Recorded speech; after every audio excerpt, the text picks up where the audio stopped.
Fal kushteve të favorshme dhe përbërjes gjeologjike, tokat e Malësisë së Madhe janë të njohura për kultivimin e duhanit dhe të shërebeles. Fermerët në Koprik të Sipërm kanë nisur tashmë mbjelljen e duhanit për këtë sezon. Ata thonë se prej vitesh merren me mbjelljen e kësaj bime, por vitet e fundit tregu ka njohur luhatje çmimesh s'ka ka sjell edhe fitime të pakta për ta.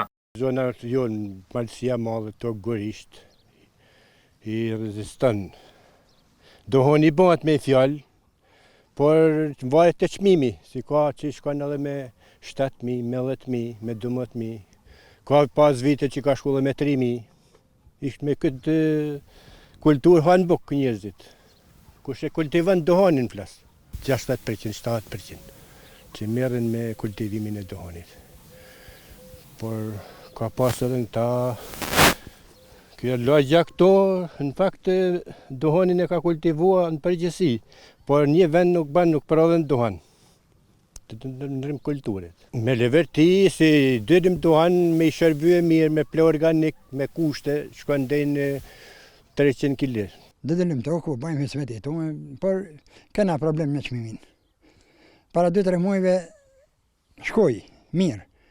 Kaja i muaj ma tepër që janë blokua. Lypin ka herë 5.000 lekë, ka herë hiqe, me i fjallë që kosta ka pak qarë po kena nda. Ashtë dohani që vjetë nuk po shitet. Ku nuk shitet ata atëherë edhe me këta kena problem, cimi jemi që vjen. Vjen me herë se për 3-4 muaj bëmë ata dhe këta, për mu hjek. Në krahasim me bimë tjera kena leverdi. Me perime tjera nuk ke leverdi heq. I kjo dohan ka metë. A kanë shërbela edhe e kara për tokë, tash 3 vjetë bile shërbela.